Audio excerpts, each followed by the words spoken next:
Nearly! I knew as soon as I put one in, the end will get shoved out. One more time, here we go. What was it? You just let me do it. Let me do something, please.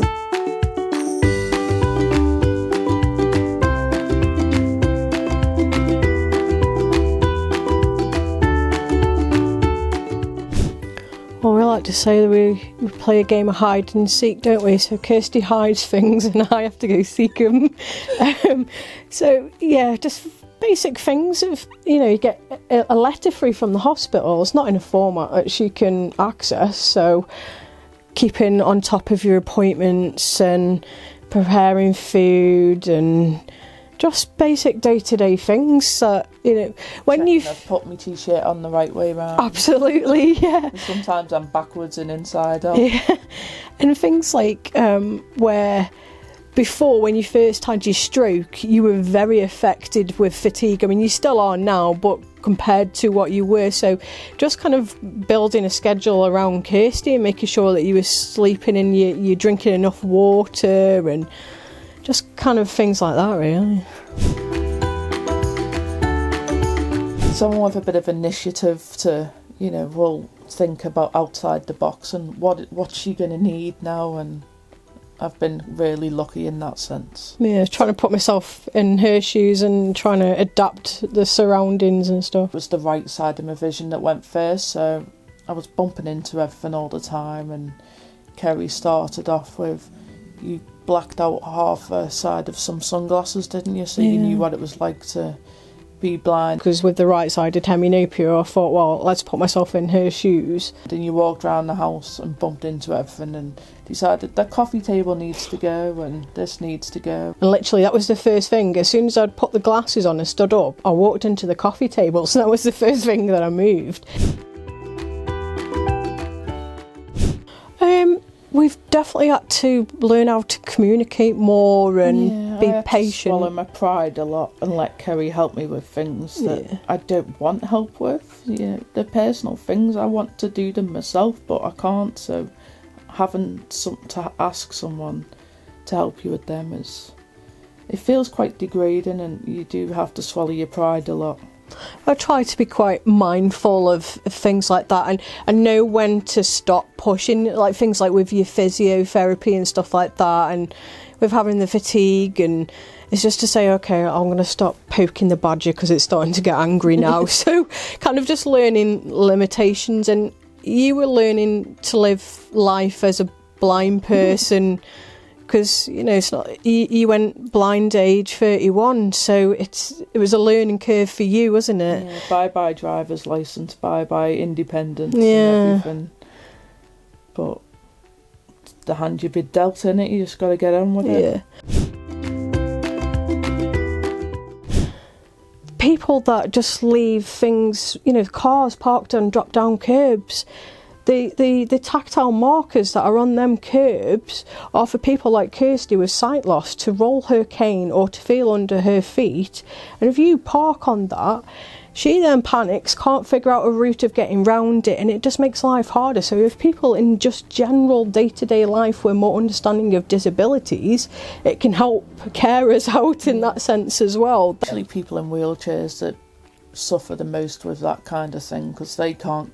And then we have to go into the road, and I'm blind. Walking in the middle of the road is never a nice feeling. Yeah. I meet a lot of other people that are carers, and half of them don't even know they're carers.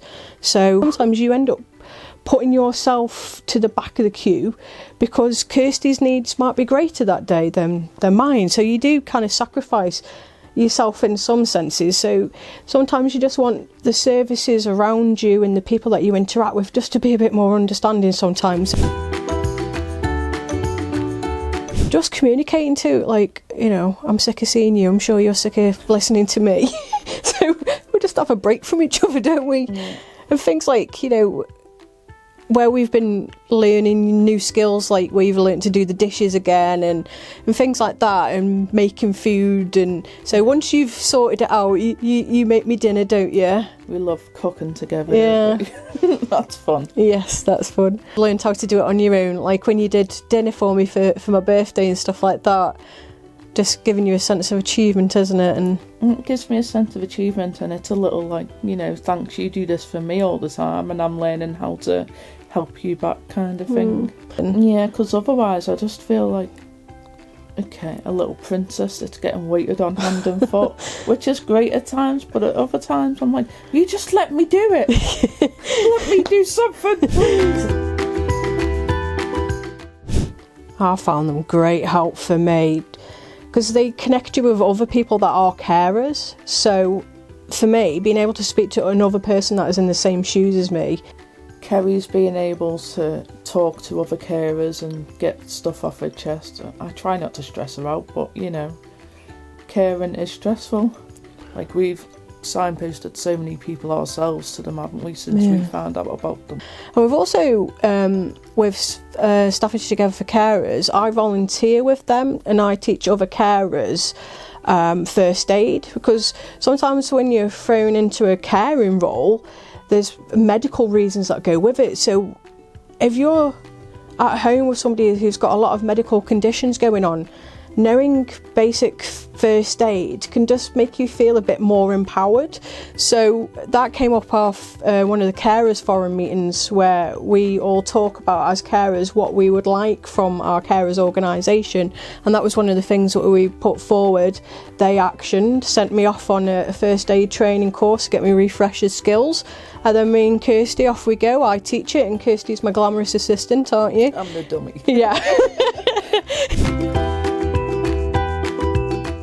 So we go to all sorts of things, don't we? We really like our music. So we go from heavy metal to Steps. Yeah. I've been to see Steps, yes. We went to see Katie Melua the other day, Iron Maiden. Slipknot next week. Yeah.